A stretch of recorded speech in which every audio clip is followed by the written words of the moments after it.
Hello, and welcome to Nerd Punches Nerd, the only podcast where a bunch of nerds pretend to physically fight over minor pop culture minutia. And today we have a very special guest. That's right, our old buddy Sam. Can you believe it? Finally, we got him on the show. Finally, it's an honor. It's an honor to be included. Yeah, well, no, it's an honor to have you. I think I speak for everyone here at Nerd Punches Nerd that it's always exciting to have you on the show. Every time we just have a blast, and I think the fans love you too, Sam. So I think I'm very happy to have you again on this Martin Luther King Day weekend. That's Thank right. You. I appreciate it. Well, all right, that's already dating the recording. I don't know how fast I'm going to get it up, but sure, Bedge. Thank you for. Jeremy, we did like a Christmas one once. Remember? Our Weird Al one was. No, I guess that's a true. Weird Al Christmas. And that took like a month to finish, but yeah. Well, it was a month-long Weird Al Christmas. That's right. So yeah, just for chronology's sake, this podcast was recorded after the Star Wars movie came out. That's correct. This is, as the title might suggest, a Last Jedi spoiler-filled podcast. And now it's been over a month. Since that's not true. It's been almost a month since the movie came out, so you've had plenty of time to see it, I guess. Whatever. There's plenty of spoilers on the internet by this point. You can avoid it by just not going to the sites that have, like, pop culture stuff. It's pretty simple. I just want to point out, I only just watched this movie yesterday, and I am a person who lives on the internet. And I very successfully avoided all spoilers, so it can be done. Yeah. You just have to avoid certain types of sites that do things like, this is the explanation behind Luke's tragic scene. Like, oh, God damn it, now I know there's a tragic scene with Luke, or something like that. Like those kinds of things. They're like the clickbaity stuff that like don't say the spoiler, but kind of spoil something. So if you can stay away from that kind of thing, that's good. So, I feel like YouTube is probably the most tricky one if you're going to try to avoid stuff. Because there are, all sorts of videos or video suggestions that'll pop up. Well, that's certainly true. All right, so what we're going to do is go around the room, as it were, and what we're going to say is something about a potential character prequel, because later this year there's supposed to be a prequel about Han Solo called Solo, a Star Wars story.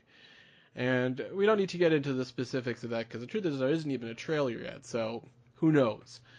But what we're going to do is just say, if we could pick a character from any of the official Star Wars movies and have a prequel, and it has to be one that doesn't have a prequel already. So, you can't use Obi-Wan, you can't use Anakin, because they have kind of prequels about them. But other than that, it's basically open. So let's start around the bend. And let's start with Mr. Benji. Go ahead. I was thinking that it's hard to think because so many would be interesting. Like, it would definitely be interesting to do a Darth Maul one, but that's not my choice. My choice is Jabba the Hutt. Now, it sounds kind of like I'm doing this as like a joke thing, but kind of not. Like, think about like you would get more of that side of, and I think they probably do that with any spinoff they have with Boba Fett. Or Boba Fett, sorry, Star Wars fans. But knowing about the kind of like criminal under galaxy that exists in this universe, particularly under the time that the Empire is taking over, would be really interesting. Seeing how Jabba the Hutt,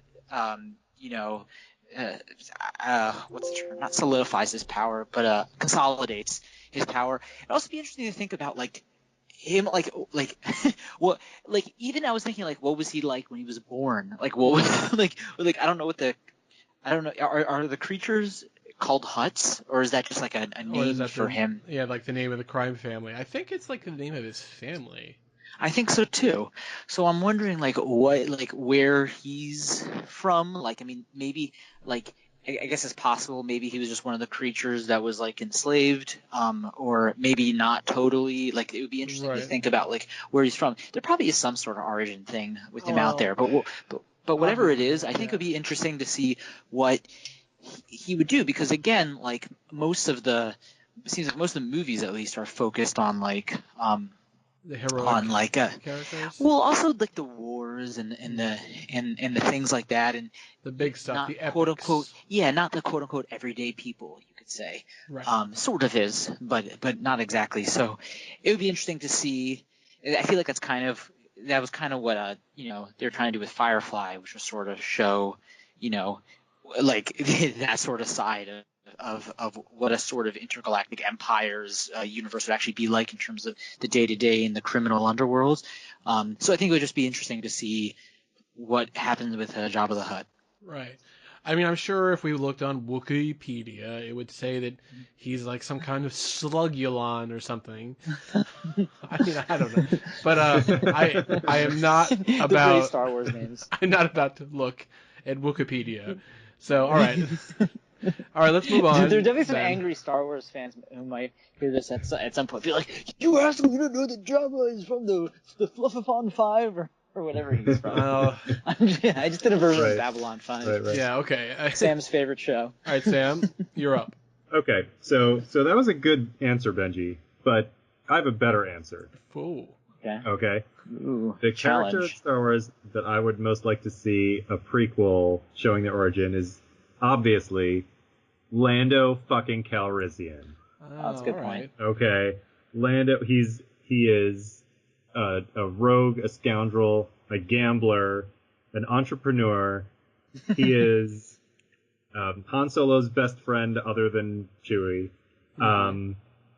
But like he is a great character that there's clearly like so many stories to tell about him that have not been told, and I would be much more excited to see a movie about him than about even young. I'd rather see that than see the Solo movie, or to see the young Obi-Wan story, or really anyone. He is the number one character that I want to see on screen. I think there would be a huge market for people wanting to see. Well, he is going to be his backstory. Yeah. In the new movie, the new Solo movie. He's played by Donald Glover, which is great casting, of course. Yeah. But, yeah. That is. I mean, I could see that Donald Glover. That works. I mean, I have to assume that he'll be a big part of the movie, but it's not going to be his movie exactly. Yes. But I could easily see him stealing the movie. But that's wink, wink. All right. Yeah, these are good choices. So, I think that there's a lot of choices. You could pick like a stupid answer, and it's like, I want to pick gunner number 16. But nobody cares about that kind of thing. I kind of want to see... Gunner number 16 is his actual name is Guns Fight Man. Listen, don't get confused. Don't forget there is a Piglet or whatever. Yeah, no, I was going to say, don't forget, Sam. There is a character from the first movie, the fat fighter pilot, whose name is Porkins. Right, that's what his name is. And that is not a joke. His name is actually Jed Porkins. Isn't it Jed? Jed Porkins. Yeah, Jed Porkins. Yeah. Don't ask me how I know that. And yes, obviously there have been jokes, and someone made a YouTube video about how he was so fat, that's why he crashed on the Death Star, and he wasn't shot down. Ha ha ha. Didn't they do an homage to him in this movie? I think they had a little like Jed type guy. I think they did. There was a guy who kind of looked guy. like him. Maybe, I think that was a nod. A dumb nod. Like that's what the fans want to see. More Paul Blart, Star Wars. So I did think about saying Porkins, but actually the character I kind of want to see is like Maz Kanata. The little weird lady. Okay. From Force Awakens who like runs that offshore, off-planet thing, like bar, who she's been like, and she's like hundreds of years old. She's in this movie too. Yeah, but I'm talking about a prequel. Yeah, prequel. No, just saying because you mentioned that she's in. Anyway. Yeah, because she clearly has some kind of weird history, and she's probably, and she's clearly hooked up with lots of dudes. So I'm kind of curious to see this movie. I'm just like, that's interesting. Now, here's the thing. I actually do have one quick surprise follow-up question. Now, you guys probably remember that the great movie Ex Machina, with Alicia Vikander and Donald Yeah, sure. Gleason and Oscar Isaac. Now, here's my follow-up question to you guys. If you could pick someone from Ex Machina else to be in Star Wars that isn't already in, who would you pick? All those other people in the cast? Oh, I don't know. Yes, from the so many choices. I think it would be Office Lady number 2. Well, if you mean like Sonoya Mizuno, who is the Japanese. Remember in the beginning character? when he gets in the very beginning of spoiler alert, the very that's opening right. scene of Ex Yeah. Machina, one of his colleagues is like, "Wow!" And you don't even hear her voice. Like, Good for you. Yeah, nice. All right, Sam, is that also your choice? I forgot about the Japanese robot lady. Mm-hmm. This is a dumb question. Well, I'll tell you here, Sam. I'm going to make it easy for you. I pick Jay, the helicopter pilot, because we need more white guys in Star Wars. Wait, was he a named character? I think so. He's credited as Jay, so I think so. Anyway, so speaking of white guys in Star Wars, something interesting came out recently. Apparently, a group of MRA guys on the internet created a 46-minute fan edit of The Last Jedi to get rid of all the girl power moments. oh man. That's right. Yeah, I heard about that. Yeah. Let's move on to another topic. All right. So let's talk about The Last Jedi. So I just want to ask, like, what are your overall, high-level thoughts about the movie? So, what do you think? I think our special guest should go first. Yeah, go ahead. All right. Okay. So I loved it. I thought it was very, very good. Definitely. I mean, I have only seen it once. I'm sure Jeremy's seen it more than once. I actually just saw it, as I said, yesterday, so it's very fresh in my mind. But my immediate reaction is, like, this is, definitely a worthy successor to the Star Wars legacy, and better than Force Awakens, better than Rogue One, and I liked both of those movies. But this is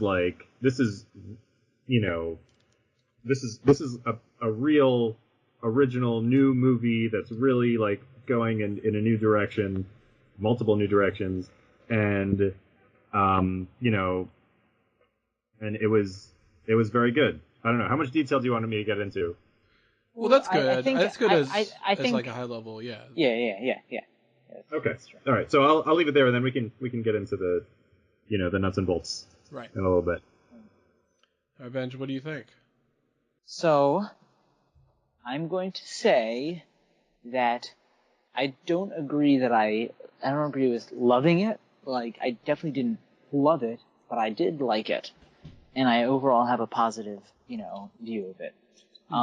It was, like, I think, Jeremy, you and I have talked about this in particular, and I think this extends to you, Sam, too. I think, though maybe you are a little more than we are. I'm not in particular a Star Wars fanatic, so I'm not like so attached to it. So in some sense, that was kind of good. So, like, I think if there's anything that was, like, you could say, quote unquote, betraying the franchise, I don't really care. So I just kind of can enjoy it on its own, but I like Star Wars a lot.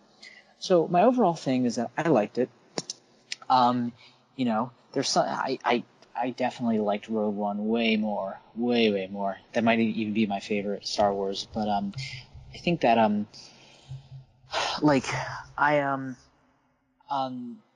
think it would be good for us to talk about the different aspects of it and talk about our opinions of it. But just in general, I think there's something very interesting, which I'm not against. I just think it's interesting that these sequels have done in terms of, like, their kind of mood and tone, which is, it's kind of odd, but I'm okay with it. Where, like, it's different from the tone and mood of, for instance, the original Lucas movies, which were much more epic, and also from back in the day, except for, of course, the prequels. Rogue One had its own sort of like gritty feel, sort of epic, but its own sort of like tone and mood to it. These past two ones are like not that epic and like a little more intimate feeling, which is an interesting choice. I'm actually okay with it. It's just an interesting thing that I noticed, but I'm fine with it. So overall, I liked it. Right. Well, I think that I have a lesser opinion of Rogue One than either of you guys, and seeing this new movie hasn't changed that. I put definitely The Last Jedi above all the new ones. I think Force Awakens as sort of a new, decent movie, like seeing these things again was like an emotional thing for me, after like, so many like thinking and watching like prequel fan edits and all this stuff and talking about it forever, you know, and watching the original one several times, I felt like, there was definitely an emotional, sense of Force Awakens. But I do think it has a lot of weak elements to it that make it a little much of a retread. I think that there are some issues that, like, I think that the new one, The Last Jedi, really improves on. I think it fixes some of the problems of Force Awakens, actually. And I think it's, in general, a more well-constructed movie. I think the narrative and the themes are a lot more, considered. I think that there's a lot more going on. I think there's a lot more consideration. I think there's also a lot more interesting, I would just say, filming. Just like how things look. The J.J. Abrams is a perfectly fine director, but I think in a lot of ways he was just sort of like aping the old Star Wars style in like a very direct way, which is sort of why they hired him to do that. But I feel like this really kind of pushed things in a different way. So with this movie, it's one of these things where I liked it when I saw it, and the more I think about it, and the more I read about it, and oddly enough, the more I read about people who hate it, the more I like it. I definitely agree with both your take on the Force Awakens and The Last Jedi. How like The Force Awakens, because I had a very similar reaction to you. I care a lot about Star Wars, and The Force Awakens was very exciting when it first came out, on an emotional level, and it was very satisfying. But like, the more you think about it and the more you analyze it, the more you start to find ways that like it just doesn't make sense, or there are just big problems with it. And I totally agree with you that I think The Last Jedi corrected a lot of those problems. Mm-hmm. So, like, for example, and I don't want to get too much into the weeds here, but I just want to give one example of something I think it kind of fixed. And this is, of course, something I think some people don't like, which is the character of Snoke. Now, I think that Snoke in Force Awakens was a character that had nothing. He had no personality. He had no characterization. It was sort of, all it has was a mystery. Like the mystery of who is this guy? Where did he come from? And it wasn't even in the movie. It was all, meta context. It wasn't even context or subtext. It was, intentionally, J.J. Abrams loves his mystery box thing. And I think, which is why everyone was like putting out their theories. I think Snoke is actually Darth Plagueis, the guy mentioned in the prequels who could like survive death and taught Palpatine. I think it's Palpatine. I think it's Jar Jar. These are all. I think it's Darth Jar Jar. Yeah. No, these are all. Yes, I do like the theories. Jar Jar theory. These are all theories that actually happen. Some people say it's actually Luke. And it's like he's actually doing. It's all that stuff is like, okay, whatever. And they do kind of encourage that because they want to keep things people talking in the years between these movies because which is good. It's fine. Good. I mean, but I think that in this one, Snoke, although we don't know anything about his backstory, I feel like we don't need to. We see who he is. He's just a jerk. Okay. He's a powerful jerk. Yeah. So I think you're right. Like we probably shouldn't get too much into the weeds right away with stuff because I think we can put that in a certain category. My suggestion, I don't know if Jeremy, you had like more of an agenda for this, but my suggestion is just we just go through, we analyze it by the different categories like acting. I already mentioned mood and tone, maybe fan. I don't want to say fan service, but overall place in the franchise, directing, writing, all that stuff. I mean, does that sound good to you guys? Just talking Yeah. through each category. So one thing I want to just like sort of bring up first, since we're more positive, I'd like to ask, what are the areas you think were the weaker elements? What are the things that you didn't like as much? That way we can sort of say, okay, let's get out of the way things that we had more of an issue with. So, Okay. Sam, what do you Sam? One thing that I had a little bit of an issue with was the humor, Mm-hmm. and I know that humor has always been a part of Star Wars. Every Star Wars movie has had humor in it, but I just felt like in this one the humor, some of it worked and some of it just didn't kind of work. It fell a little flat, or it was like off a little bit tonally. So I wasn't totally satisfied with the humor in this movie, and I mean, it's tough. Doing humor in a movie like this, which is like, kind of like an epic, like operatic kind of movie, is tough. And the original movies did it really well, and it's I don't know, it's a tough thing to do. Well, right. I mean, Guardians last year is basically like the perfect balance of action, drama, humor, all that stuff, but it's a Except for different Deadpool, which is superior to everything that exists. Well, first of all, Deadpool wasn't last That's year, which is what I just said. So, I was just thinking about how Deadpool is better than everything. It's unrelated to your statement. So yeah, it's true, but it's really hard. I mean, like, it did a great job of mixing like action and drama and stuff. And the comedy, there was some comedy, but like I don't think the comedy quite worked as well as I was hoping. And the second thing that like annoyed me a little bit was like the cutesy sort of animals, the porgs. And the crystalline dog, like wolf fox creatures that I'm sure have a name. If I were to look it up on Wikipedia, it could tell me, but I'm not going to look it up. Clocks. Quolf. What? Quolf. Clocks. Yeah, sure. I don't know. Whatever. Yeah. Some other dumb Star Wars name. So like the cutesy kind of, and I know whatever it's like merchandising and, every Star Wars movie has had like either like silly Muppets or silly, whatever, like digitally animated creatures in it. But it didn't really work for me, and it was a little bit of I thought, a distraction from, what the movie really was about. Okay, so humor, porgs. Was there something else?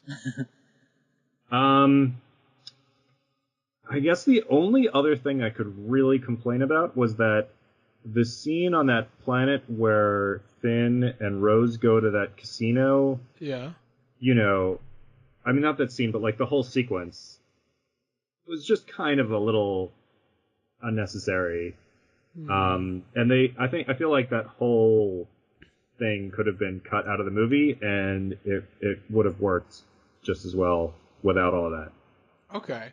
Well, so my feeling is I think you're right in that a lot of the humor didn't really work as well. It's funny, like when I went to see it the first time, it had closed captioning because it was like, which we didn't realize at first because there were some deaf people in the audience. But so that meant I actually would have liked to watch it with closed captioning because some of the dialogue was good. Yeah, well, that meant I could like pick up all like the names and stuff. So like immediately I saw, he says he's Admiral Hugs there. It's like, oh, okay, I get it, but it wasn't very funny. But it's more like a kid's joke. So I feel like it's not really, it doesn't really work for me. So I understand what you're saying. That bit where Poe was like stalling and he's like pretending that he can't hear Hux. That part actually was funny. I laughed at that right in the beginning of the movie. Yeah, but there are all these little pieces where it was like fine. It didn't really detract too much. The porgs, all they did really, other than the extra like piece, like the extra movie part, the meta, if you will. It's not really meta, but yeah, the outside of it is basically to give Chewbacca a very, very mild very small, tiny subplot. I mean, just almost like just so we don't forget that he's there. You know, I felt that's what it seemed like to me. It was just like, well, we got to do something with these goddamn porgs that they're forcing me to use. I'll just have some kind of thing with Chewbacca. Listen, in terms of cutesy things in the Star Wars movies, they are not so bad. They're just pointless. You know, like they didn't actually save the day or do anything like that. They're just like what I was afraid of was that it would turn out that the porgs were intelligent and they were gonna like, you know, fly the ship or something, and like that would have been terrible. Wait. Let me give you backtrack. The porgs are they're like the little penguin-y looking things. Now, those things. Now, here's what you guys might not know. That island where they filmed, they had a lot of puffins. They couldn't do anything about the puffins because they're they're a protected species. So instead, they used CGI on all of them to turn them into porgs. And then they kind of integrated it a little bit with like the Chewie, like, you know, fake eating thing. But that's why they came up with it. And now they can have like animal rights cred. You know, they can say that with the movie. They're like, I mean, I guess that's true. Like they didn't do anything bad to the animals. So the wolves, I don't know. They were fine. They didn't really have much of a presence. I don't, you know, they were kind of just like said, oh, that's how we get out. Oh, okay, fine. Right. It's I mean, they weren't like cutesy, so it didn't seem like such a problem for me. It wasn't. I want to be clear. It wasn't a problem. These are just things like, you know, I said I loved the movie and I did, but like you asked me for any sort of negative reactions that I had, and you know, that's what I have.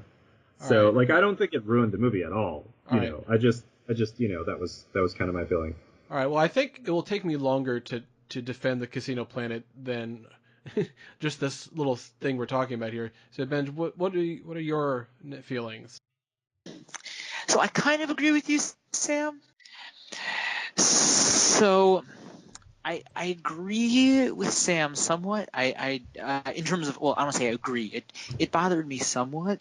The humor stuff. I didn't have like a huge issue with it because now it's like ringing a bell. I don't know if I said this about Force Awakens or if I said it about something else, but I felt like they were able to, like, before it got really. No, I was thinking about another movie. I felt like the humor, like it could have been a lot worse and more egregious, like you know, the way it was in like the Thor movies, or I've only actually seen I think the second one, where it was like totally unnecessary tonally humor in my opinion that didn't really fit. These were like a couple moments of like, oh, that's kind of funny, but they didn't dwell too much on it, which I liked. Mm-hmm.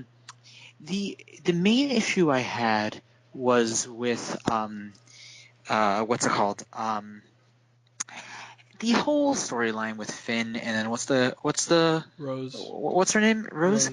I just don't think it was well done. I mean, there were some interesting parts. Like, I mean, they had the whole thing with like, what's it called? They had the.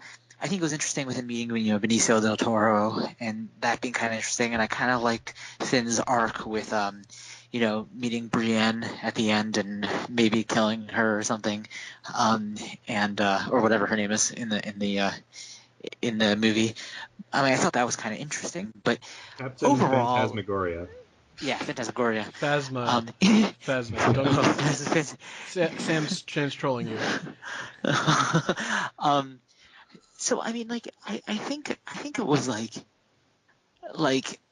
So I thought there were interesting parts to it, but it was just like a predictable, in my opinion, that whole storyline was just like a predictable action movie storyline. You know, they get stuck, they have to leave the planet. I know it played a part in the bigger story, but I just kind of checked out. I thought it was just, again, a little too predictable. And like, I don't really like, in a lot of ways, you know, Finn's character. I don't really have an issue with John Boyega, is that his name? Yes. Yeah. I don't really have an issue with like his performance of it, but I mean, there's something like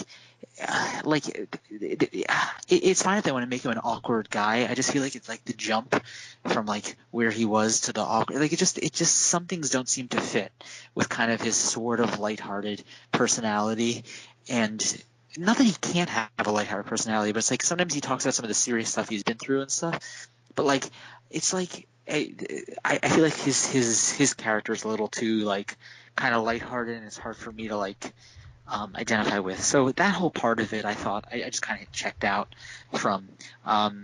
So because I thought it was just kind of weaker than the rest of the movie. So yeah. Okay.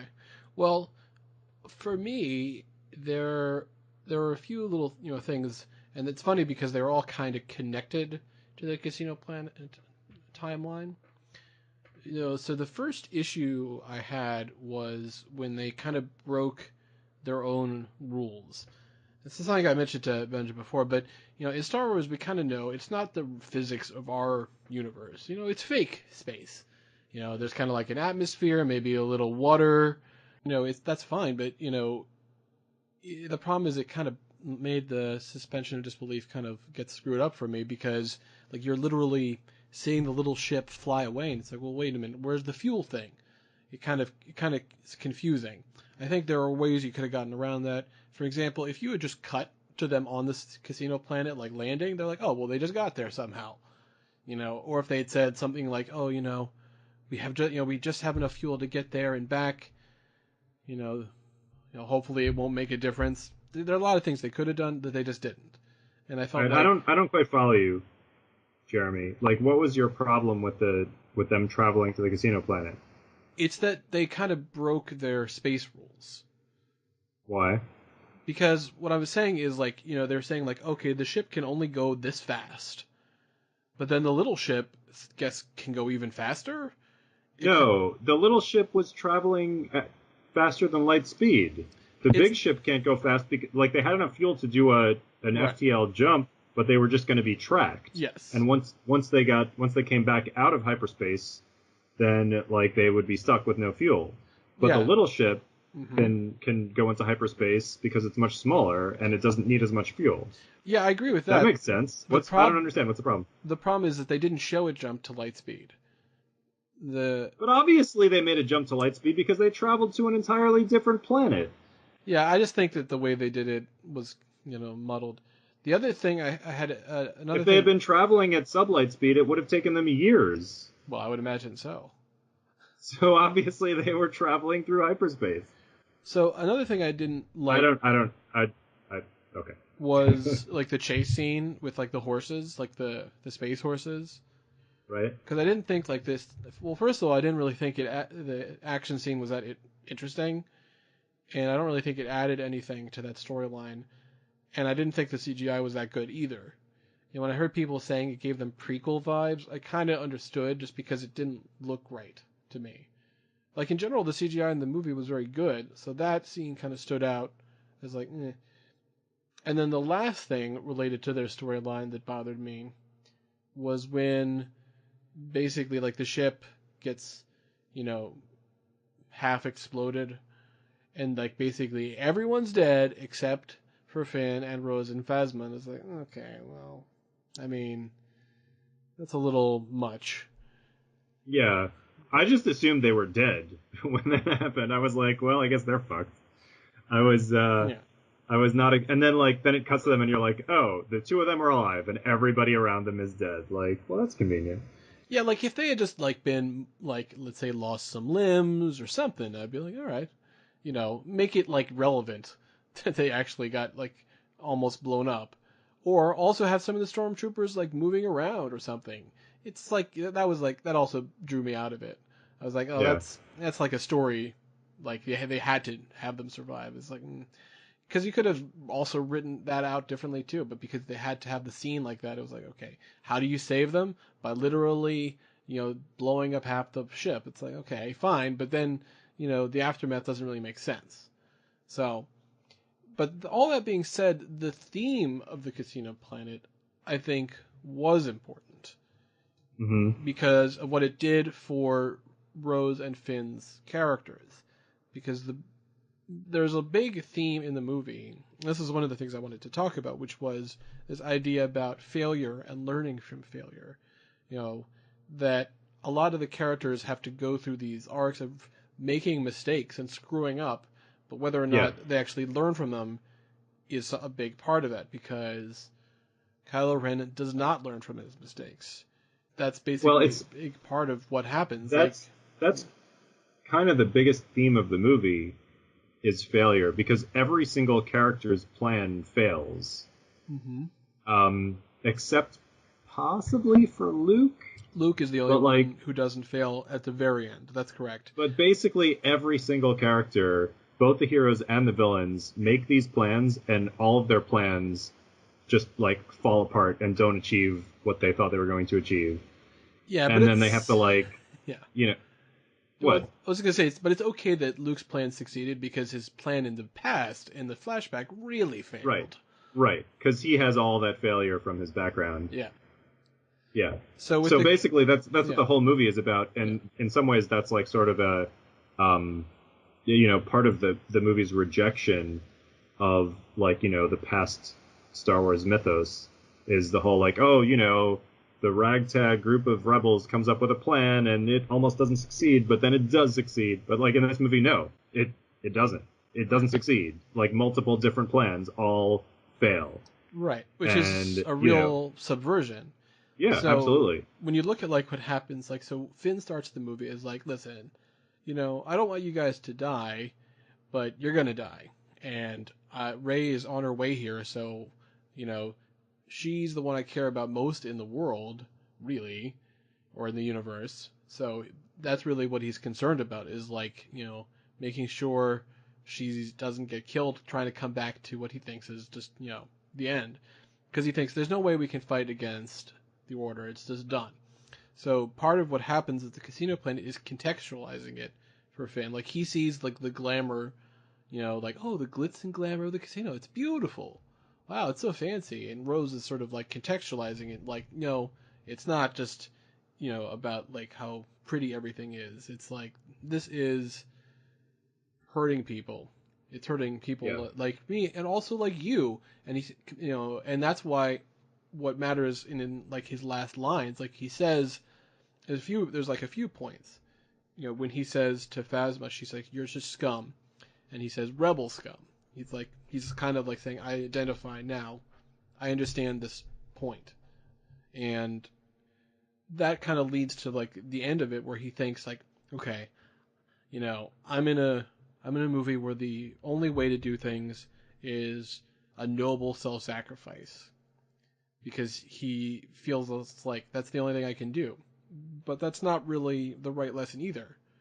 The lesson isn't kill yourself for small gains. Right. So I think, and that's a big part of that too. And Rose is sort of connecting to him. She's sees something there also. That's part of, and I think you need the casino planet because of the ending of the movie, which is another theme about what the Jedi means and about kind of in a way Star Wars in general. Luke is basically saying the Force doesn't belong to the Jedi or the Sith. It belongs to everybody. And that's kind of a big thing, because Rose gives the ring to that kid that we see at the end. The kid is telling the story, the legend of Luke at the end too. You need to see that kid. You need to understand his predicament. Otherwise, it's there's no context. So I think you need now. Do I agree that things could have been cut there? But yeah, like I just said, I think that chase scene didn't really work for me. But there's a lot of elements where I liked it. I liked that Benicio del Toro's character DJ was sort of he was sort of mirror universe Lando, and that he was kind of the betrayal guy, but he really was just looking out for himself. But he also presented a fake, false dichotomy as well. He was saying, no, the rebels and the Order are the same because they both buy weapons from people. That's a lie. That's not right. He is saying that, but he is not right. And that's kind of another big theme there. The Order kills planets. They're evil. Just because they both buy weapons doesn't mean they're the same. And I think that's also an important piece there. And without the going there and without coming interacting with them, I think it's different. I do think there's a lot of action elements there.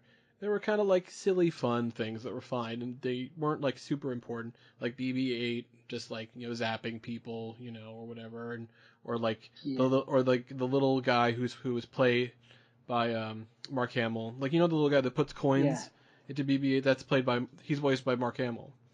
Because That's kind of cool. Oh, because he's a voice actor. Yeah, he said, like, listen, can I just play a CGI character? So that's what they gave him. Okay, we spent some time talking about our opinions. Let's go through the different categories, I think. Okay. Just so we can be constructive when we're talking about this. So how do we want to break down the categories? I mean, I'm interested in what you guys think about when I mentioned that thing about the mood and tone. I think we should talk about the acting. I think we should talk about, like, the overall, storyline and then, like, the writing in general. And maybe, I guess, action stuff too. Well, so my feeling in terms of, like, the acting is that it's pretty good in this movie. I mean, like, there definitely are the standouts. Like, Andy Serkis plays Snoke. He's the voice, but he's really? Yeah, and motion capture, and he's great. He's really he's the king of that stuff for a reason. But I think Mark Hamill was amazing. And I really thought, like, all the Daisy Ridley, Adam Driver stuff, it wouldn't work if those two weren't, like, showing so much emotion in their interactions. That's like, they kind of, like, they were like the anchors of the movie, really. And I think that you had to believe in their complicated connection. I think that was a big part of it. Absolutely. I loved Adam Driver in this movie. I thought he was fantastic. Yeah. He almost, like, stole the movie. Yeah. Really. But I was actually, like, I mean, and I agree with both of what you're saying. I mean, well, the other thing too is that I think Daisy Ridley also, like, I think they matched each other in terms of the quality. And I wasn't, like, because I already know that Adam Driver is really great, and, like, Daisy Ridley in the first movie, there was nothing wrong with it. I mean, she did what she needs to do, but I didn't think it was necessarily, like, this, like, super compelling performance. And not that it needed to be necessarily, but their whole connection and whole thing that could have like gone south or been corny pretty easily. You know what I mean? It could have been kind of cheesy, not well done. And I was surprised at how good and nuanced it was. Like it's hard to pull that off because, and I think that also is a testament to the writing because they didn't write it where it was just like, it was just he, Kylo was just trying to, I guess, he was on the dark side and just turn her, or that she turned him, or it was actually a little more complicated. They were both clearly struggling. I mean, in some sense, I don't know if it's a full coming of age story, but it's at least part of a coming of age journey, you could say. And you could tell that they both were at the kind of similar stages in a different way, and they're kind of teaching each other, but they're also like struggling with whether their mentors are good and with all the issues that they are dealing with in general. Right. So I think they really acted it really, really well with each other. So I mean, I was really pleased with that. So I agree. Well, it's interesting. Yeah, and I mean, like, I think almost like, I think that the filmmakers originally intended Finn and Rose's relationship to be kind of like the core, emotional core of the movie, and somehow, like, Kylo Ren and Rey's relationship almost, like, usurped that position. Yeah. Well, I mean, I just don't think it was done that. I just don't think the Finn and Rose stuff was. It was just a little too. Again, I think it was a little too almost cookie cutter. Like it was just predictable. I mean, not cookie cutter, but predictable. I mean, there wasn't. Like, what is there to it? She looks up to him. I mean, it's not bad. It's just like she first admires him, then all of a sudden thinks that he's, that he's like escaping, and then she has the whole thing with her sister dying, which is good. I mean, it works for the story, but it was just like it wasn't, I think, that original or nuanced, their relationship. But the thing is specifically because it's a Star Wars world.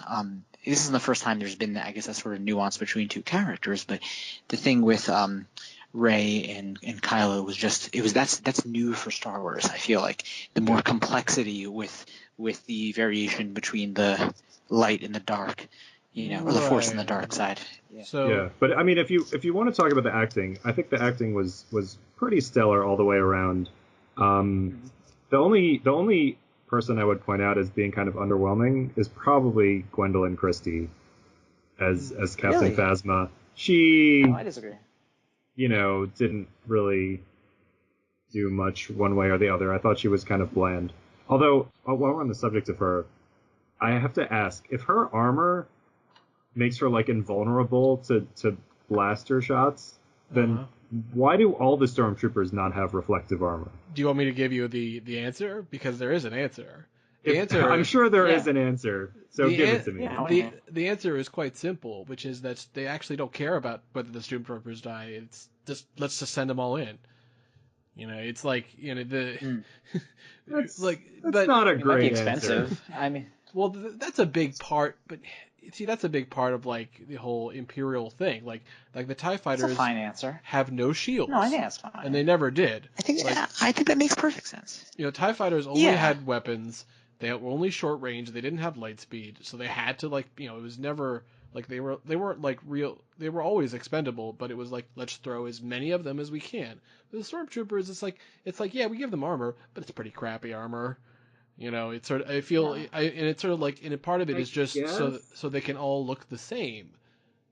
That's a big, it's like a uniform, but it's not, Right. but it's also a faceless uniform because they don't care about them.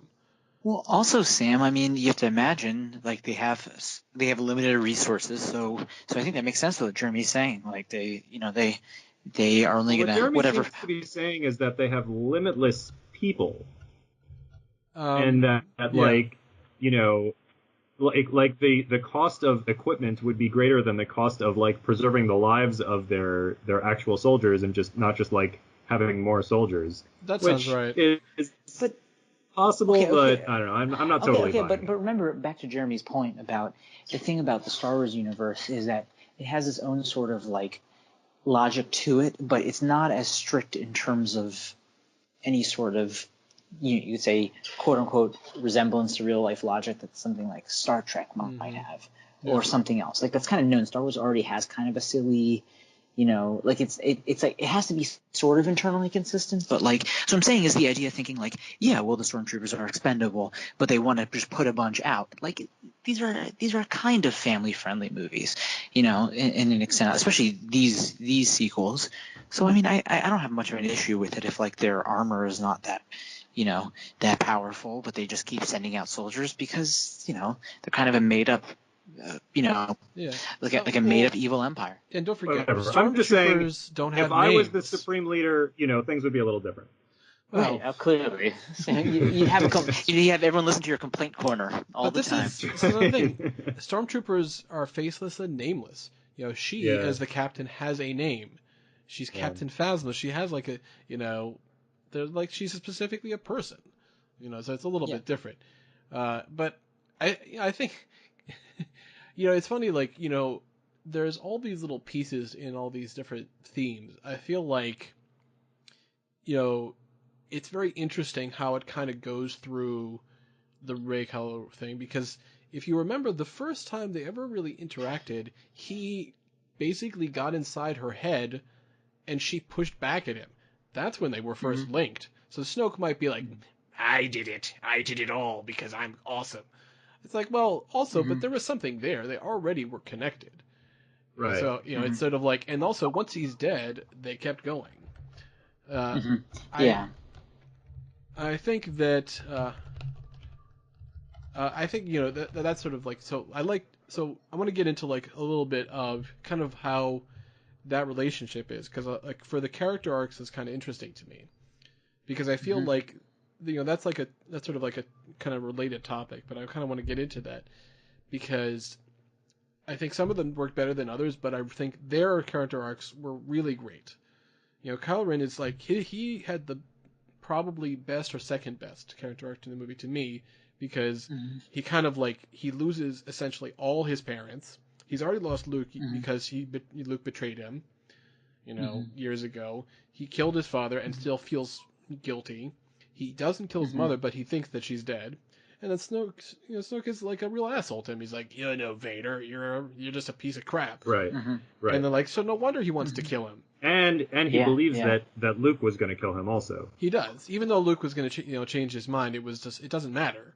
It was bad optics, Right. So, Rey is like, he's sort of like, it's like, this is like, she doesn't really know anything. Therefore, she's like alone also. Just like me, there's like a connection there. That's like, he's tempted. Like there like had the hand holding thing. I mean, like that scene where like Luke like runs into the tent and sees him there, like, oh, whoa! And I was like, it's kind of like getting caught. Like he's like, Dad, what? I know he's a bad boy. He owns his own Death Star, Dad.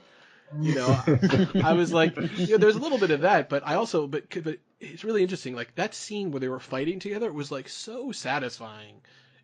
Against like the red armored things. I'll bet that armor is like blaster resistant. But that was like a great scene, and that like, and then what was great was like sort of the aftermath where he's like basically like negging her. He's like, listen, everyone thinks you're nobody except me. Because I'm the only one who realizes that you're great. Everyone else thinks you suck. So I'm just saying. But you know what? It wasn't just like, oh, he was negging her. Like that was him projecting onto her. Right. I know, but how he thinks everybody looks at him. Yeah, but that's like my point. Is like she. I think it's like a false narrative, and she's like, no, that's not true. Right. It's not true about her, but it is true about him, and that's why he thinks that it's true about her. Right, so she it's gets great because that's also just an example of having him. What's good about the way he portrayed the character and the way they wrote him is that he's interesting because it's this unique combination of like he kind of is this like guy on the dark side, but he's also conflicted. So he is kind of powerful, but he's also insecure about it. I'm just curious, like, I think you're going to go into the maelstrom, so that's fine, but I'll also just mention, I'm just wondering the kind of what drives him underneath it, because it seems to be beyond just the dark side stuff. Pain. Go ahead. Internal pain is what drives him. I mean, like, I think there's of what? There's clearly a lot of, like, loneliness, and, like, rejection, and, like, he's just looking for somebody who will, like, accept him and love him, and failing that, at least somebody who will fear him. Yeah, but who was like rejecting of him? So I'm just wondering, like, what was earlier on, like what were the? I just gave you a bunch of examples. Luke betrayed him. But was that the first thing? Well, like, he was. I think that was the first. Well, he was also just tempted to the dark side, also, even when he was younger. Just right. like that's the thing. Like the more powerful we can assume that Han was probably a pretty shitty father. Right, that's the other thing I was going to say. That wouldn't be a surprise. I would say Leia would be a good mom, but yeah, Han Solo probably wasn't the best dad, and who knows when they even broke up? It's not even clear. Could have been when he was pretty young. Oh, that's a good point. Right, he probably experienced that. Yeah. So, and like maybe they like broke up, and then they sent him over to train. Right. Maybe those things happen at the same time. So what he feels like the worst betrayal to him is what Rey is doing, where she's like, shutting him out like immediately. But then that's why like when like he sees the Millennium Falcon, he's like, kill that damn ship. He's really mad because it's like for him like it's like a personal thing.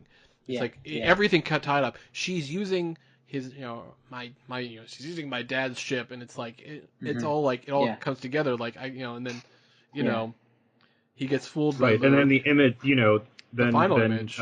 Luke Skywalker shows up, right? And he like focuses all of his rage on that. Right.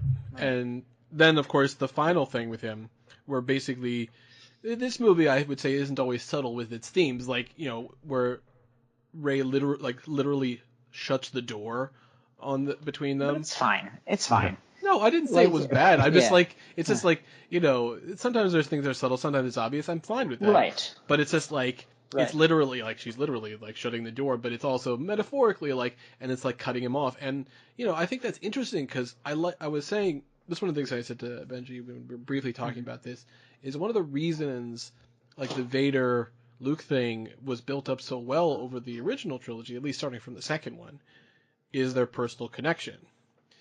And having a Kylo Ren Rey connection is very interesting. It's because there is something there. Because they both feel like there is like a complicated relationship. Do they kind of like each other, but they kind of hate each other. And they both feel like the other one is like betraying them in some way, that they're doing the wrong thing. Kylo Ren's like, let's just tear it all down. Let's us both be the emperors, basically. That's kind of what, and she's like, no, the First Order is evil. They destroy planets and things. I'm not going to join it, but it's like he has like the tunnel vision on that. So that's one of the things I really like about that character arc. I want to. Yeah, here. Before we go, here's another thought too, just about Kylo, like in the background info. It's also possible that like one or more of his parents or maybe people expect out of him like oh, you're going to be this great whatever, you know what I mean? So probably just around him, kind of like in a Harry Potter way, in a sense, like everyone thought he's going to be great and built up in his head that he was going to be this like super awesome guy because of course he's the son of Leia and Han Solo, these heroes, and so he probably sort of feels entitled, but also is bitter that like things didn't work out that way, and also doesn't like that mantle being put on him, so it's some sort of rebellion. That's kind of my take so far. Does that sort of make sense? Yeah. So speaking of Luke, I mean, I think that his arc is really interesting. One of the things that was a complaint that came up was people thought it was a betrayal of his character. Even Mark Hamill was like, "Well, Jedis don't give up," which is first of all, he is entitled to his opinion, but a lot of years passed between the Return of the Jedi and even when he was teaching Kylo Ren. So it's like it's a different world. I feel like he's entitled to his opinion. He is, he was involved with the character, but people are allowed to have different interpretations, and just because he didn't like certain pieces of it, I doesn't mean it's not real or makes sense, at least to me. I mean, to me, I would say my favorite thing with that was when Yoda showed up, and I was like, oh, so happy. I didn't not expect it. I didn't think about it one way or another, but I was really happy. Everything that Yoda did in the movie, I thought it was great. When like Yoda hits him, he's I thought it was good in just terms of showing that actually does sort of help support why Luke was kind of the way he was, thinking Jedis don't give up. But that was kind of the important thing with Yoda, as he like sort of showed up and was kind of just reminding Luke like, oh, here's what it actually means. Yeah, learning from failure. So Sam, did you catch the little thing about the books with Rey? So Yoda, Luke says, "Oh, the books are in there," and Yoda like burns down, like Luke's gonna burn down the thing. Yeah. And then Yoda like calls down lightning to set the place on fire, but somehow Rey got those books anyway, and right. I do not understand how she obtained them. Oh, okay. Well, I guess you just missed that part. So before she leaves, she just takes them. That's didn't Yoda burn the place down? No. She left before the did they show her taking them? Well, they showed her, not exactly, but they showed the books with they showed her gathering she took up stuff. The books before she left. Yes. And then Luke was going to go down there and burn them, but he didn't even get inside to see that they were gone. Right. So Yoda's kind of trolling him. Is my point. Because interesting. No, I didn't really follow all of that. Because Yoda says she has everything she needs, which is kind of like a little bit of a joke because he knows that she also has the books. And like which I thought was kind of funny. It was like page turners they were not, he says, but on the other hand, he also is like, yeah, but she has them. So that's one of the that kind of like I really like that whole thing. It's sort of like it's connecting back to like the old Empire Strikes Back, relationship between them, which was such a great part of that. And yes, when you don't look at the comments on that video because it's a lot of angry stuff about how Disney has destroyed Star Wars. Yeah, well, but I also liked that was sort of like how Luke kind of finishes things. When he's like at the first, he's like, ugh, I'm not going to be a legend and like just destroy, block everything, like kill all of them, because he's like this. But he kind of goes through this change, like. Part of it is that he's like, it's a big troll at the end, which I also thought is kind of funny. Mm-hmm. But the truth is what he's doing is creating a legend. It's a legend and that's the spark to keep the resistance going. They think it's dead, but since Luke has this, like, nope, it's like, how did he do it? He survived and then he disappeared. And it's like, what happened? And that's like, and it's sort of like, I heard a great perspective on this, which is basically like saying like Luke is kind of like he's saying like, ugh, listen, we need to let old Star Wars stuff go. All right, stop like hero worshipping Luke. He's not that great. But then the movie's like, you know what? Actually, it's okay to hero worship Luke after all, which is funny because people say it's like a betrayal of his character, and to me, it's like, it's kind of like it's like saying, yeah, Luke in this movie, he's realizing that the importance of the legend of Luke Skywalker, which is kind of interesting to me. I don't know. What do you think about that? Right. Right. Yeah, no, I mean, like, the people who are like, Yeah, oh, Jedis don't give up, and Luke, it's a betrayal of his character, like, no. Like, his character suffered a huge tragedy, and he responded to it, by choosing to withdraw, which, is not, I guess, like, a heroic thing in Western culture, but, like, the Jedi also are, like, not necessarily, like, supposed to be, like, traditional Western heroes. They're much more influenced by Eastern philosophy, and the choice to withdraw, like, that's no different than what Yoda did. Like, right. Yoda went off to live in Dagobah by himself and not do anything, Yep. And just, like, be at peace and let the universe take care of itself. And that's also a choice, and it's okay. And that's what Luke decided to do. And, like, but also on a human level, like, his decision to, to just, like withdraw is because he's a human being and he suffered a tragedy. And, like, sometimes that's what happens to people. Like, not everyone behaves, like a legendary hero. Sometimes people behave like a person, who has suffered, a tragedy and a loss and a trauma. It makes total sense. And, like, I feel like that makes him more of a real character, like, more of a person and less of a legend. And that kind of ties into, like, what Jeremy was talking about, like, him, like, later in the movie realizing that, like, the legend of Luke Skywalker is something important and valuable, I'm sorry. Jeremy, did you not say that? Well, but no, but like that is a realization that he comes to, and so he then makes the choice to be like, okay, I am going to consciously, revive the legend of Luke Skywalker, but that's like my choice as a person. It's not something that is forced upon me by destiny or by, my my obligations as a hero. Right. Yeah. So I think that, you kind of remind me, like, at the end of Return of the Jedi, he fights by not fighting. And this is, in a way, it's sort of like, kind of like, he does it again and again and again. The very end of this movie, he fights by not fighting. I can tell you, like, I missed a lot of the clues the first time, where, like, he didn't, like, because that was one of the things, like, as Kylo Ren is, like, on the, the red salt thing, it's moving around. But Luke is never causes anything. Not only that, but he looks different. And I kind of, like, he does. I noticed that he looked different. You could see he didn't have any gray in his beard. He looks like his the flashback beard was all Luke. brown. Yeah. And it's and like his hair was shorter. Right. And I was like, I did kind of notice that, but it was interesting. didn't quite understand it until, like, the reveal. Yeah, and I was like, oh, that makes perfect sense. I was like, and I went to see it the first time, I was like, yep, yeah, that's great. I like that a lot,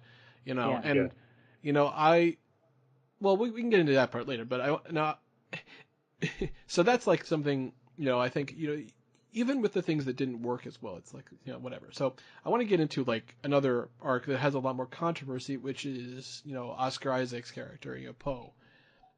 There's a lot of talk about this one, and a lot of different interpretations, a lot of perspectives. There's this idea that it's trying to subvert this concept, where about the self-sacrificial hero, where Poe thinks like, oh, I'm the, the great Han Solo type in this movie, and you're talking about it in a meta way. You should be clear, because I know we had this conversation. You're saying in a meta way, it's like the character was, it's like he's self-aware. But part of that is like, well, obviously, Laura Dern's character of Holdo has no idea what she's talking about because she's the new one. We don't know anything about her. Clearly, she just doesn't know. And, and I think there are a lot of ways you can talk about it. Like, why doesn't she give him, why doesn't she tell him this? Because by this point, he's kind of proven to be kind of a loose cannon. It's pretty simple. Maybe, it's not that he's necessarily untrustworthy. It's just like, if he knew, maybe he would do something stupid. Now, as it turns out, wasn't the right call either, because he still does something stupid. But Holdo isn't like a perfect character, but it's sort of like, I think that there's like an important message there about like what she's trying to do, which is just to save people. It's not about fighting back. It's about just trying to save as many people as possible. Even if her plan which was kind of the message. Remember, wasn't that the whole thing? Is that it's more about like saving the people as opposed to like, I guess that's the whole thing. Except just like fighting till the end or anything like that. It's right. Yeah. And that was the message with from when she like stopped Finn doing his like heroic sacrifice. Like the message was like it's not about like sacrificing yourself and like winning the fight. It's about surviving. And like saving as many lives as possible. Right. The truth is, I think that's a good message. Self-sacrifice, I think, is kind of a dangerous idea to give people. To sort of say, like, this is how to be a hero. You have to sacrifice yourself. Right. And I mean, it's not like the movie was totally absent in the movie. I mean, both Rose's sister, who like essentially sacrifices herself, and then obviously Laura Dern's character, Admiral Hodo. What's her name? Holdo. Yeah. She sacrifices herself, but like in a sense, like she can do that. Like she's like, I get to do this because I'm the leader. I'm in charge. Like none of the rest of you are going to sacrifice yourselves. So like she's not doing it as sort of like, well, this is the last ditch effort to do things. It's intentionally, it's like I'm doing this to keep people alive type of thing, and it's not like I'm doing the heroic self-sacrifice. It's like the last ditch effort to just slow them down type of thing. It's I think it's like it's about meaningless self-sacrifice is the problem, because the truth is, if Finn had ran into that gun, it probably wouldn't have done anything. It seems like it's sort of like the idea maybe it wouldn't have helped. Right. I mean, we don't know. We don't know, but I think, do want to talk a little bit more about sort of Admiral Holdo's rejection of Poe, and like the rejection of the like cowboy who like comes in and saves the day, which basically had been like in the tradition of what Star Wars was all about. You have Han Solo and Luke just like like coming in and having like their little halfway thought out plan, and they just like improvise and it always works, and they always save the day. And Admiral Holdo is saying, no, like we're not doing that. Like that's not a good plan, and like that's not what we're about. Some cowboy saving the day. Like we're about surviving and regrouping, and and like actually like having a plan that's about saving lives instead of losing lives. Yeah, no, and it's interesting because like, because I mean that's a trope that exists just in action movies in general, or action things in general. Just you're right about that. I didn't even think about that, but you're right about like the thing about you do noble self-sacrifice thing, but it's also like, but again, because it's kind of by subverting it, you're giving kind of a lot of humanity and dignity to the people themselves. You know what I mean? Right. Because in a sense, it's like you're expendable for this greater good of the people who are the people. But it's like, those people, are they better? Are they not? Are they just this idea? As opposed to like, here are these individual people that we actually care about. And I guess it did start with the self-sacrifice because Rose's sister died, right? So but that one was a pointless self-sacrifice. Right. You destroyed this one ship, but you lose a lot of people, and you lose a lot of bombers in the effort. It kind of, it's funny when you think about like that cowboy thing. Kind of reminds me of Die Hard. Where you remember, it's like, fancy yourself a cowboy, Mr. Dameron. I feel like there's like that was definitely pushing that kind of narrative. Was that your Alan Rickman impression? Mr. Dameron. Obviously. It's a little bit more Snape. A little bit more Snape. No, I'm doing a line just because that's Sam's favorite line. Oh. It's really great. Well, but Luke does do that at the end. I mean, he does do the self-sacrifice thing at the end. So technically, Yeah, he's the one who really again, does it.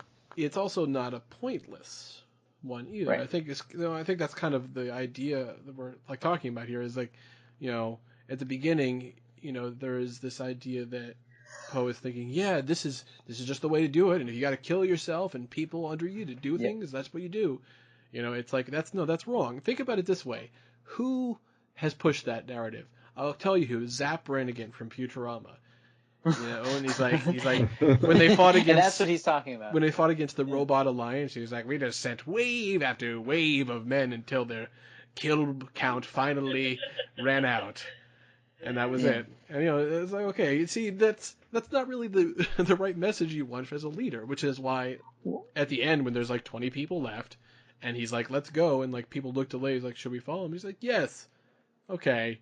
Now you can kind of trust him. Actually, what's interesting about that is Rogue One had the opposite message.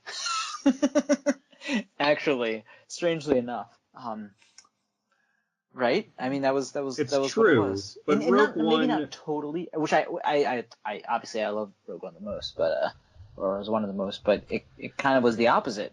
It's true. But Rogue One was specifically about a suicide mission. Right. Like they knew it was a suicide mission. And that was, like, the whole point. Yeah, that's true.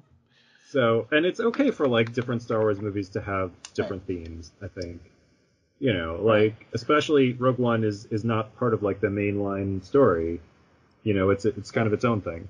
No, and I guess is the First Order, are they as powerful as the Empire was? I don't think they're at that point in, or am I totally wrong? It's not clear. Yeah, but they don't really emphasize that part of it. That's what I said about the intimate feel of it. It's like it's a different sort of feel. Like you get the sense it is more about in some sense it's about these interactions between those characters, sort of like as opposed to, because it's kind of like a family brawl to a certain degree. Mm-hmm. It's kind of what it is, as opposed to here's the Empire versus the rebels. It's like, I don't know. Do you guys see what I'm saying? Yeah, I guess. I don't know. I'm not sure if I really agree with that. Well, let me ask you this: did you catch Joseph Gordon-Levitt's cameo? Mm-mm. Well, no, I did not. Have you guys seen Looper? Yes, I have not. Because Joseph Gordon-Levitt was in that, of course. Right. So yes, I did see that. And he was in Brick, which was one of Rian Johnson's early movies as well. Yes. So he's the guy who's like, you can't park here. That was him. Oh, that was really? Yeah.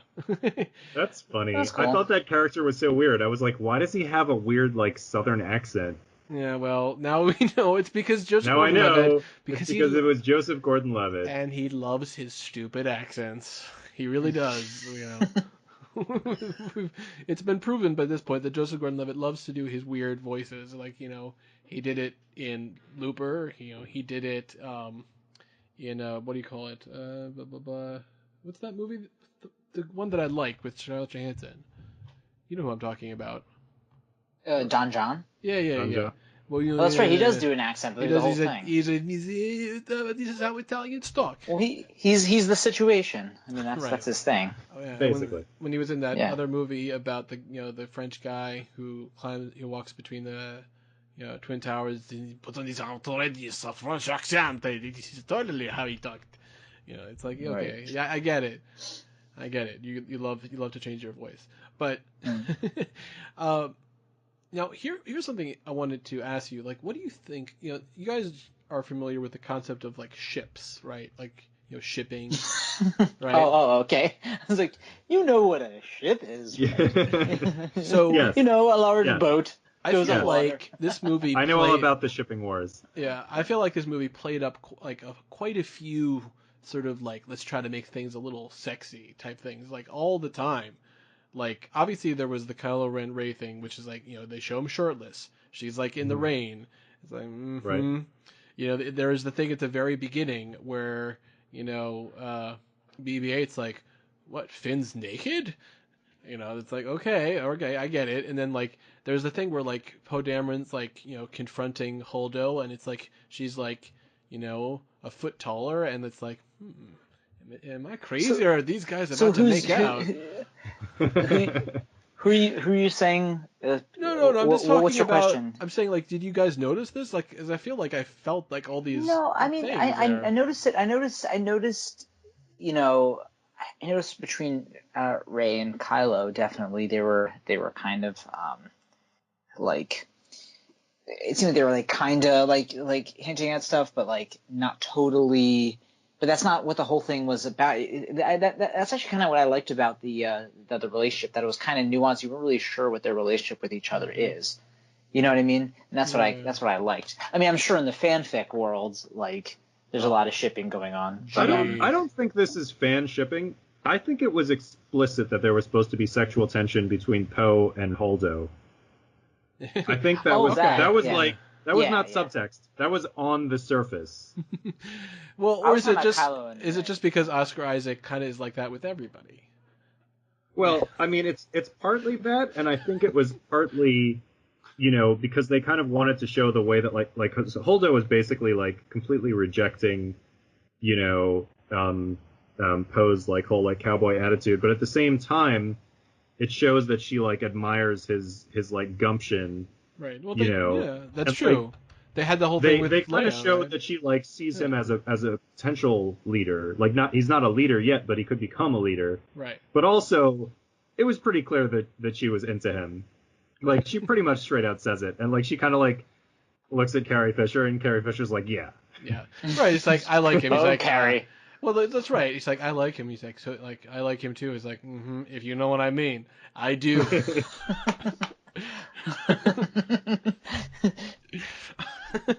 Yeah, I mean, he's kind of like those Solo type guys, if you know what I mean. Well, right. Solo. Well, Get it? He's just like him. Speaking of like some of the meta stuff, there's something I mentioned to Benj, which I can't take complete credit for, but I like that there's like a lot of characters that think they're in a certain movie, but they're not. Like, it seems like, that Snoke thinks he's in, like, essentially Empire Strikes Back. He's like, Yeah. I've got at least one movie left to figure things out. But what he doesn't realize is that, well, this isn't exactly the same as the original trilogy, so you're not in Empire Strikes Back. You're kind of in something else, and I think that's kind of like, that's part of the let's move on, thing. He's like, yes, learn from your failures, like the prequels, but on the other hand, it's like you don't lose the track of the legend that matters. You're kind of like, you're connected to the original, but you're still going. There's like, I feel like there is like that kind of meta note, but what's weird is that I feel like it rubbed a lot of people the wrong way subconsciously. Now, I have had some interesting conversations. I've had people who argued with me, and essentially all of their complaints were very subjective. Someone said, I don't like that Holdo had purple hair. Fine. That's a stupid complaint, or people like, I just don't like Finn. It's like, okay, well, I don't think that's racist, but maybe it is. But, and it's like, if you just didn't like his character arc, that's fine, because if you just didn't like it, you didn't like it. There's a lot of like, but the thing is, like, there's a lot of things that, there are a lot of complaints that people have that are just wrong. Like people who say this is a plot hole, which is not a plot hole, but there's a lot of subjective complaints where people just don't like things. Yeah.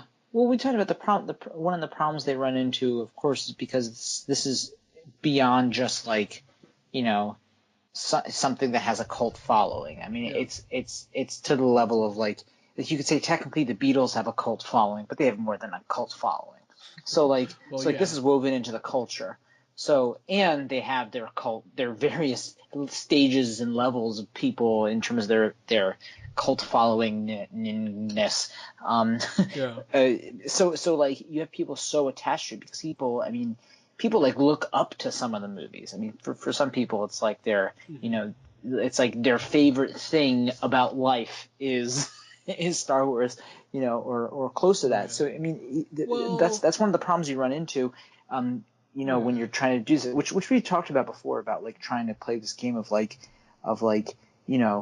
what risks do you take, what you don't, and what you're trying to please and not Right. So I that's why I sort of mentioned in the beginning how, like, since I don't have as many issues with any risks they take or any changes they make, because I'm not as attached to the movies, but I understand kind of the emotional reaction a lot of people have to it.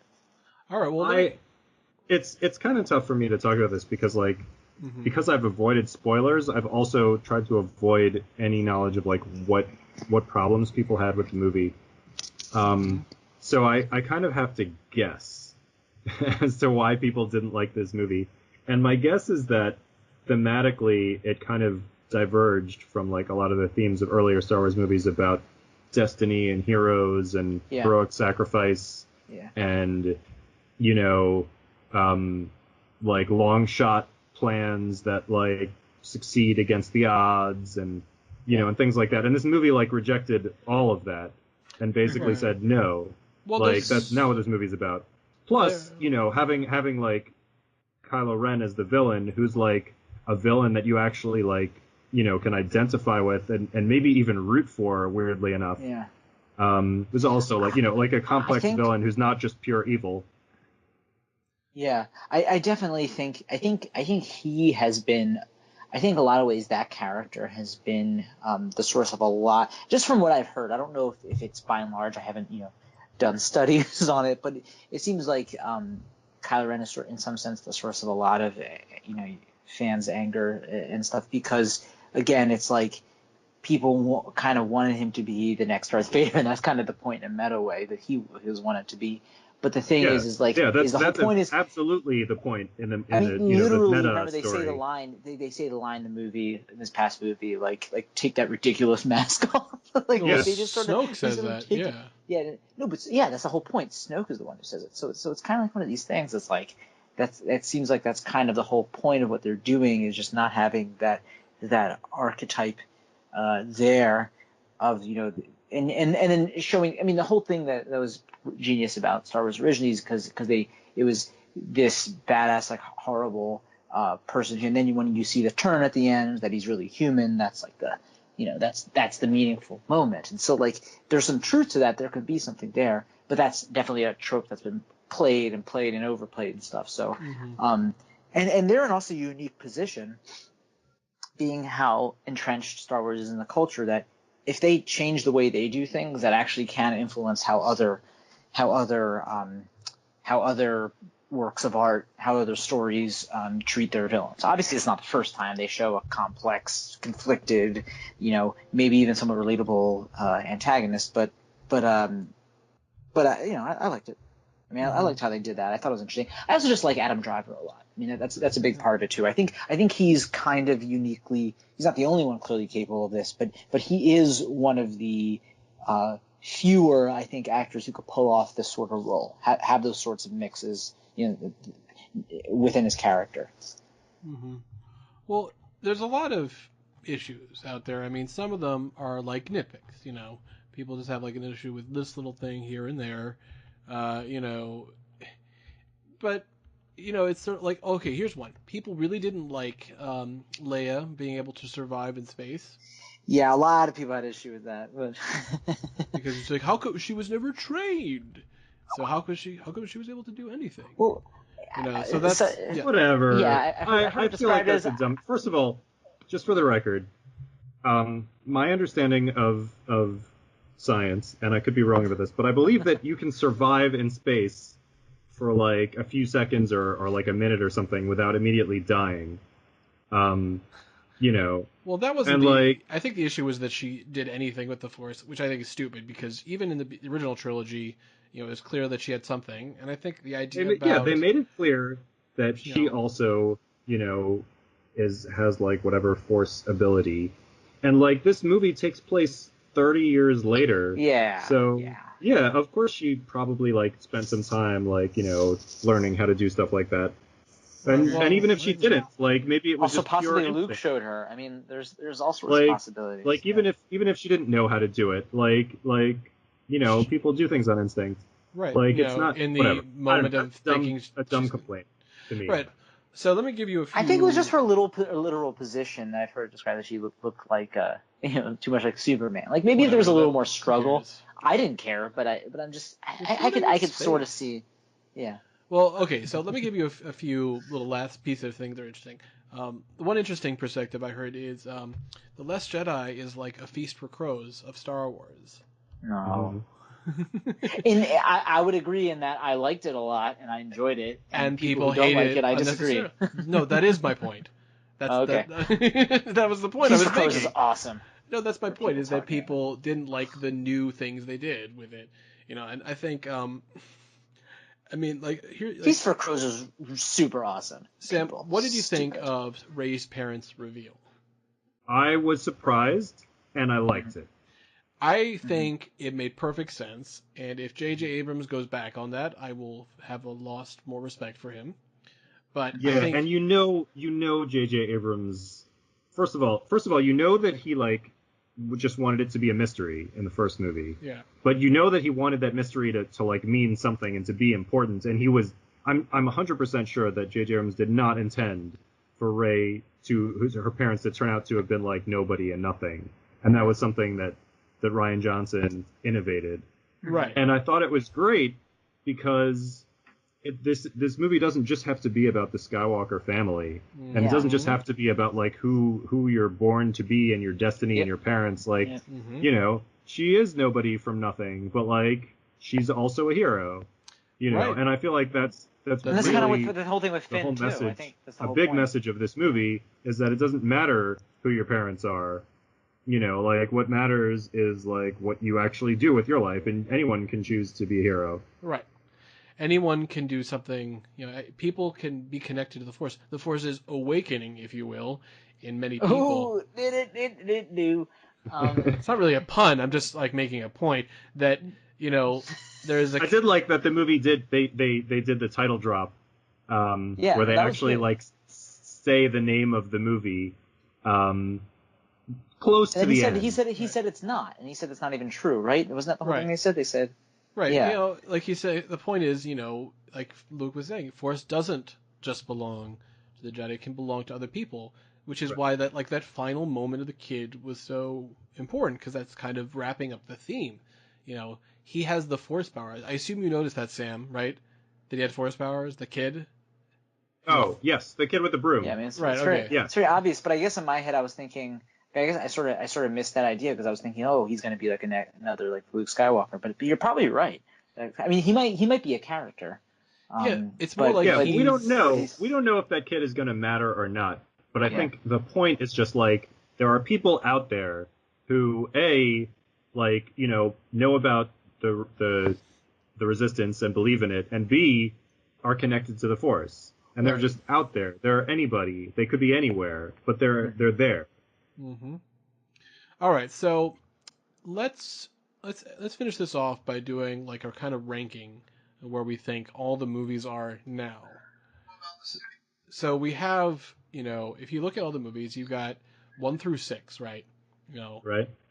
You got, your classic, the Phantom Jar Jar. Then you have Attack of the Sand, which gets everywhere. Phantom Jar Jar. Right. What's the Phantom? Oh, the Phantom. Oh, got it. Yeah. Right. You get. Why didn't they have a Jar Jar versus Darth Maul fight? That would have saved everything. I think Lucas actually did plan for Jar Jar to be more involved, but there was enough time after the Phantom Menace came out before he started filming the next one that he actually was able to change the script. So, is my comment. All right. Then you have Revenge of the Sith, New Hope, Empire Strikes Back, Return of the Jedi. And you're not including the like Clone Wars stuff. No Clone Wars, no Ewoks, no Only holiday special. Only theatrical releases. Yeah, right. Only theatrical. Wait, you don't want the holiday special? Come on, Jeremy. Yeah. Force Awakens, and Rogue One, and Last Jedi. So there are 9 total. So, what do you guys think? So, how would you rank those? Now, I can tell you, for me, go ahead. It's easy to put Attack of the Clones at the very bottom, and then after that, is pretty simple too, which is Phantom Menace, because although there's more good pieces than Revenge of the Sith in it, the bad parts really tear it down.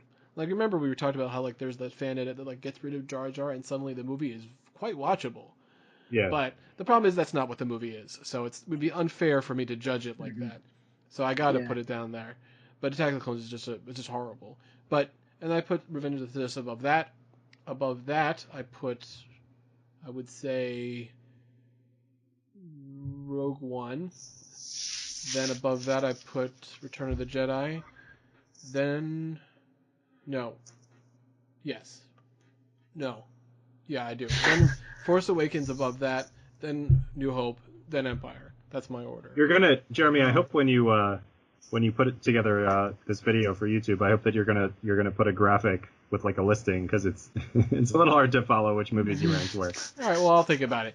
All right, do you guys have? You should make them appear really quick on the screen every time you say it.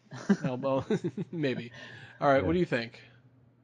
Okay, Benji, you go. Yeah. I guess I'll go ahead. Okay, so full disclosure, and I need to do this.